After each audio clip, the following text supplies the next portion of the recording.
Günde öğrenen atlımız İngiliz tilinde. Piyada geçergesi. Pedestrian crossing ya da zebra crossing. Yanlış. Neymiş yanlış? Videonun başında günde öğrenen atlamız İngiliz diline deydi de Amerikan baydan oydu. Ondan el fikir oraya, gurrun Amerikan İngiliz dili baradaki derdiğin fikir oraya. O tayda olsa olar el. Sebebi Amerikan İngiliz diline pedestrian, piyadalan, cross, yol kesip geçen yerine crosswalk ile. Crosswalk. Bolani so tayda bayda yanlış koyup dur diyeli. Bir tane İngiliz dilini aytsak olup dur, yani bayda yanlış dur diyeli.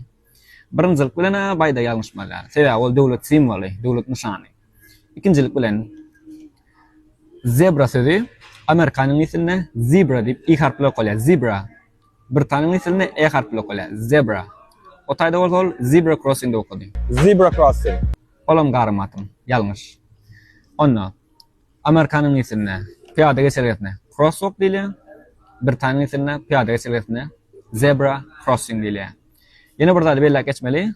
Berda Amerika'da, Britaniya'da yankali piyoda geçerlerin görünüşleri var. Yankali zoologlar var ya da ikrat sıdıklar var.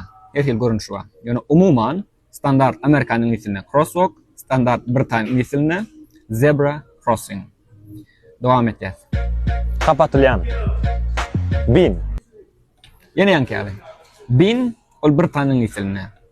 Amerikan İngiliz dilinde trash can.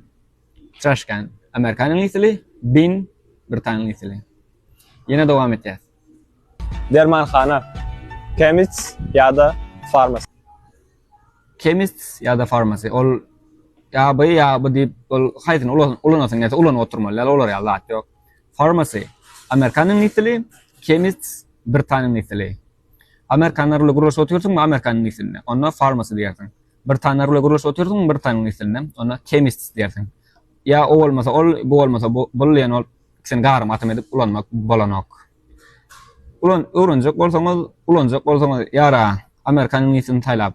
Amerikan İngiliz'ini öğrenin ya da Britaniya İngiliz'ini taylap. Britaniya İngiliz'ini öğrenin ya da ikisinin bile öğrenin de bil şunku bilam onku deyip aydın. İkisini garım atım edip ya ol ya bu deyip ikisini garım atım edip ulanmak bolanok.